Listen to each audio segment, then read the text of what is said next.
नमस्कार, मैं माहिन पठान और आप देख रहे हैं कारा न्यूज। जैसा कि आप सब जानते हैं, विधानसभा चुनाव 20 नवंबर को होने वाले हैं और 23 नवंबर को नतीजों के साथ सारी तस्वीरें साफ हो जाएंगी। इसी क्रम में मैं देखूं तो विधानसभा चुनाव में अपनी दमदार दावेदारी पेश करने वाले उम्मीदवारों के साथ हमारी बातचीत का सिलसिला शुरू हुआ है। कुछ बातें हो रही है और कुछ सवाल हो रही है। इसी श्रृंखला में आज मैं आई हूँ दक्षिण पश्चिम विधानसभा क्षेत्र के महाविकास आघाड़ी के दमदार उम्मीदवार माननीय श्री प्रफुल्ल विनोद राव गुर्दे पाटिल सर के पास, जहां सर मैं शुरुआत करना चाहूंगी। सबसे पहले तो स्वागत है आपका हमारे इस एपिसोड में। शुरुआत मेरी ऐसी रहेगी सर कि आपका व्यक्तिमत्व लोगों को बहुत भा रहा है। जनता आप पर विश्वास जताने के लिए जो है उत्स्फूर्त प्रतिसाद दे रही है, लेकिन सामने जो विरोधी पक्ष है वो भी काफी लंबे अरसे से काम करते आ रहे हैं और वो भी एक बड़ी हस्ती है।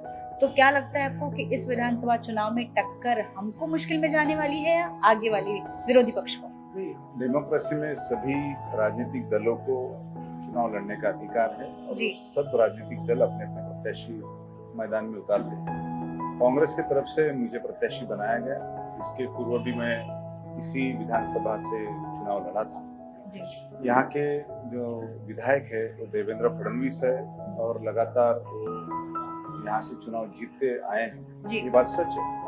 मगर पिछले 10 सालों में जो उनका मुख्यमंत्री उप मुख्यमंत्री पद का जो उनका कार्यकाल रहा है, तो वो कार्यकाल के दरमियान लोगों के जो उम्मीदें थी, लोगों को जो उम्मीदें थी कि यहाँ डेवलपमेंट होगा और हमें हमारा जीवन बेहतर होगा, मगर ये उम्मीदें लोगों की पूरी नहीं। डेवलपमेंट के नाम पर सिर्फ सीमेंट रास्ते बनाए गए और लोगों की जो संवैधानिक अधिकार है और उनकी जो आम जरूरतें हैं उसकी तरफ अनदेखा किया गया। शिक्षा, स्वास्थ्य, रोजगार, महंगाई, ये सारी चीजों के ऊपर फडणवीस जी ने नजरअंदाज किया। और जो मिहान का जो प्रोजेक्ट है, वहाँ काफी उद्योग आने वाले थे, आना चाहिए थे, मगर उनके कार्यकाल में कुछ भी उद्योग नहीं आया। और जिस तरीके की राजनीति उन्होंने इस राज्य में प्रस्थापित करने की कोशिश की कि राजनीतिक दल को तोड़ना, फोड़ना, ईडी सीबीआई के डर बताना और अपने अपोजिशन को खत्म करना, ये जो राजनीतिक माहौल इस महाराष्ट्र के राजनीतिक संस्कृति में या इतिहास में कभी रहा नहीं है। महाराष्ट्र ये छत्रपति शिवाजी महाराज, फुले शाहू अम्बेडकर जी का महाराष्ट्र है। यहाँ एक अपनी उज्जवल परंपरा रही है, मगर ये सारी परंपराओं को तोड़ते हुए उन्होंने एक नया राजनीतिक प्रस्थापित करने की जो कोशिश की, उसके विरुद्ध में एक आम जनता के बीच में माहौल है। साथों साथ लोगों ने अपना जो प्रतिनिधि चुन के भेजा था, वो प्रतिनिधि नागपुर में तो रहता ही नहीं है, वो मुंबई में रहते हैं। और मुंबई में क्या करते हैं, तो सिर्फ सत्ता में बने रहने के लिए जो तोड़फोड़ की राजनीति है वही करते हैं। और आम लोगों की जो आम जरूरतें हैं उसके तरफ उनके पास समय नहीं है। इसलिए लोगों को बदलाव चाहिए, लोगों को अपने पास का उम्मीदवार चाहिए, अपने पास का विधायक चाहिए जो इजीली एक्सेसिबल हो, उनके पास हम बहुत ही आसानी से पहुंच सके, जा सके, मिल सके, अपनी समस्याएं बता सके।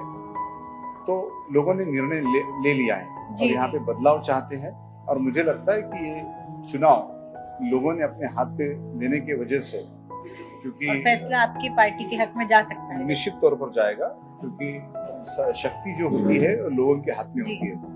डेमोक्रेसी में किसी एक व्यक्ति के पास शक्ति नहीं होती, पूरी शक्ति लोगों के हाथ में रहती है। और लोगों ने फैसला कर लिया, क्योंकि जिस तरीके से महंगाई बढ़ गई है और लोग अपने जीवन में जो संघर्ष कर रहे हैं उसके खिलाफ का ये चुनाव है।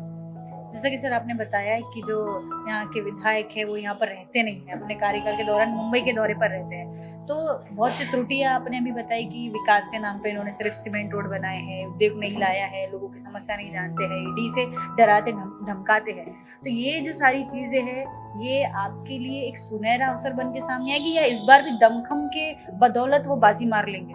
देखिए, ये तो चुनाव है, तो सब हथकंडे अपनाएंगे, क्योंकि उनके पास पुलिस प्रशासन है, उनके पास पूरा प्रशासन की एक बड़े पद पर वो सत्ता की ताकत भी है, बहुत पैसा है। अभी तक के वो विधायक खरीदते थे, अभी मतदाताओं को खरीदने का उनका प्लान है।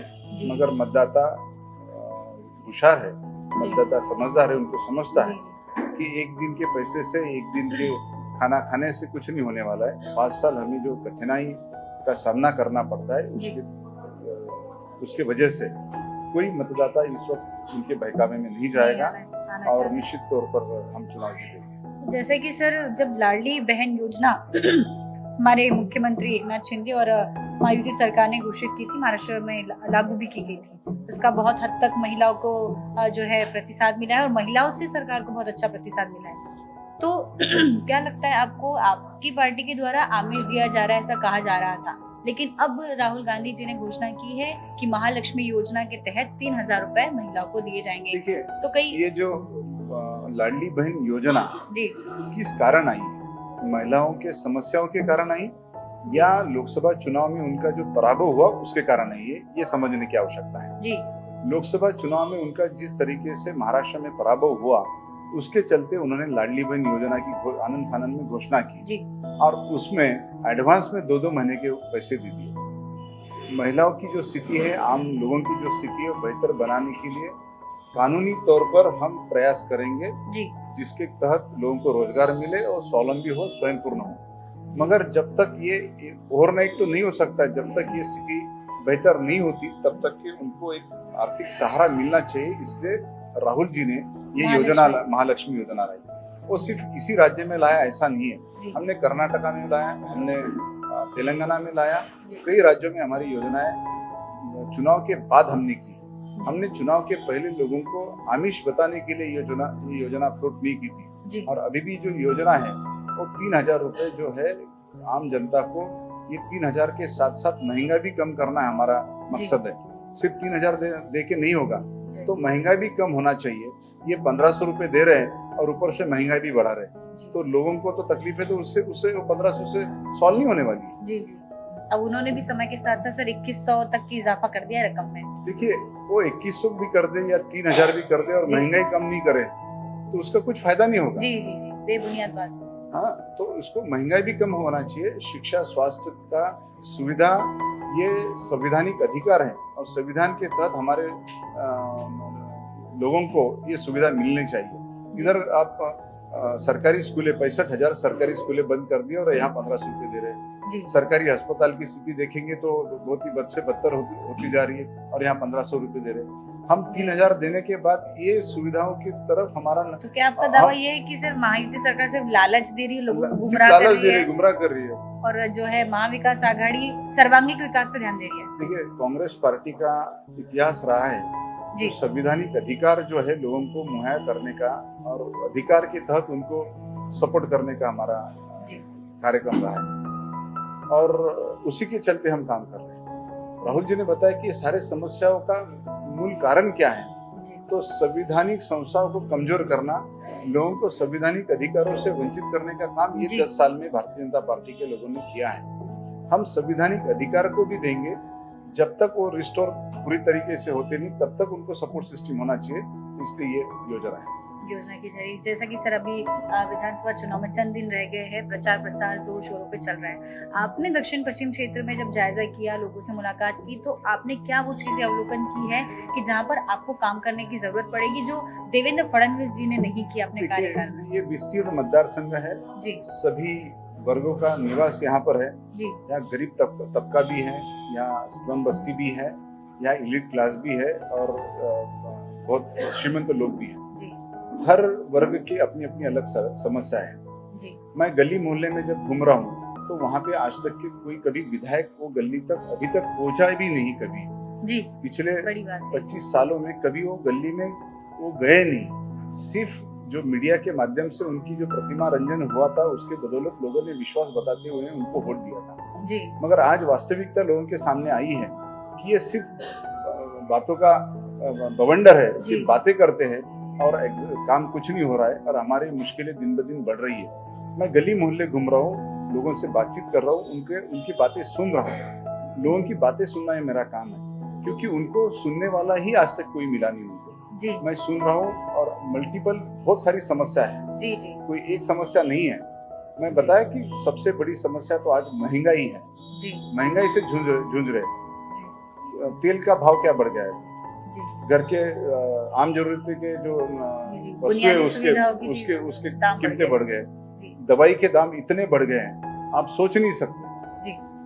स्वास्थ्य सुविधा प्राइवेट हो महंगी गई हो है, गई है शिक्षा 100% प्राइवेट हो गई है, जी सरकारी स्कूलें बंद हो रही है, उसके चलते लोगों को वो सुविधा मिलना बहुत आवश्यक है। वो जब तक हम नहीं देंगे तब तक ये 3,000 नहीं या 10,000 भी देंगे तो भी उसका उपयोग नहीं होगा, इसलिए वो भी सुविधा के ऊपर हमारा फोकस रहेगा। तो क्या लगता है सर आपको इस चुनाव में दक्षिण पश्चिम विधानसभा क्षेत्र में प्रफुल्ल गुर्दे पाटिल ही विधायक होने वाले हैं?